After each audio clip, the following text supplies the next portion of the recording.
Allez, bienvenue sur cette nouvelle vidéo. Donc, full session US, on est sur un compte financé à hauteur de 25 000 $ avec un profit net de 2796 $. Donc, on va essayer d'arrondir à 28 000, donc à 3 000 $ de profit pour pouvoir faire un retrait beaucoup plus important. Donc, c'est un PA où j'ai déjà retiré plusieurs fois.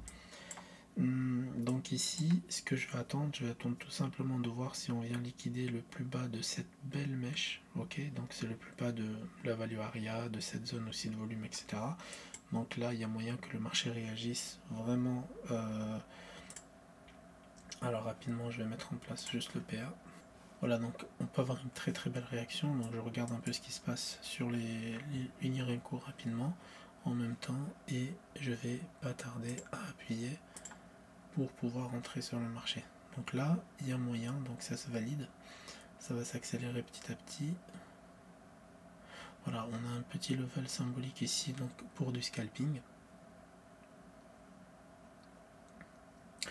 Alors on va attendre la clôture de la bougie pour voir si on n'a pas un petit retour pour pouvoir mieux en fait interpréter la situation actuelle. Donc on voit qu'on a du volume ici. Ok, on a une zone de volume assez sympa, donc on peut même s'amuser à tracer la zone assez rapidement.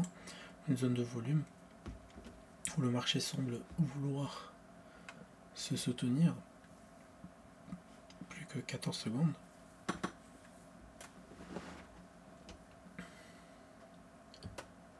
Donc le stop loss il sera en dessous de cette zone là.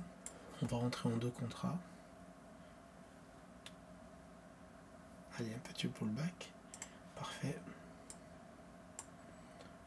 Donc pullback.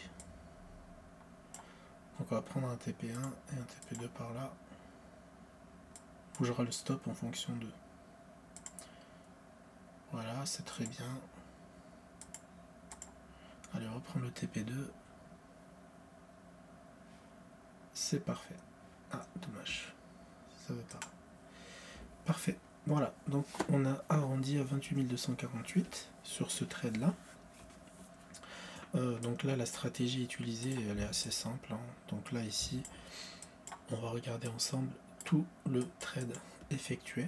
Ok, donc on a déjà eu ce qu'on appelle un premier rebond ici sur la VWAP. Ok, un premier rebond, donc ce qui a créé une zone de rebond, okay, qu'on mémorise.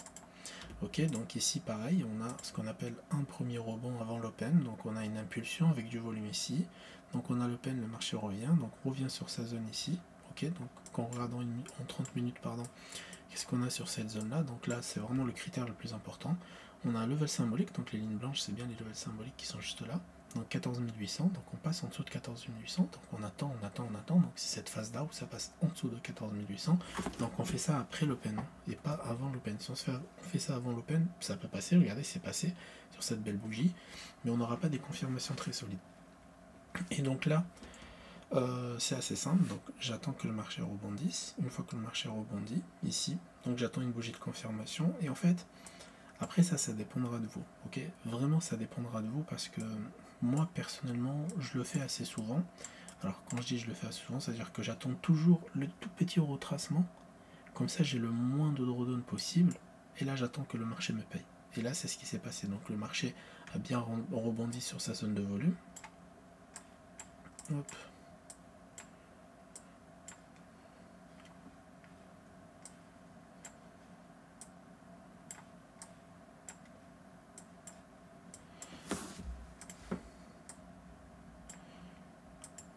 Alors la zone c'était ça, en fait. Je sais pas pourquoi c'est.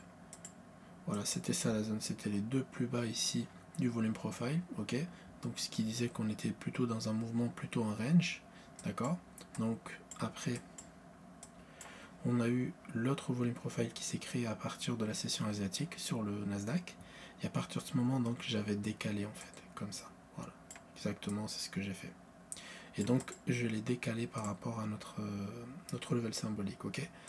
Et donc l'effet d'attendre le level symbolique, ok, c'est une bonne chose parce qu'on peut avoir des trades à l'open directement à partir de cette bougie, mais il fallait mettre des stops en dessous et on aurait pris des trades à 14 823 alors que notre stop il serait à 14 772, donc c'est énormément de SL.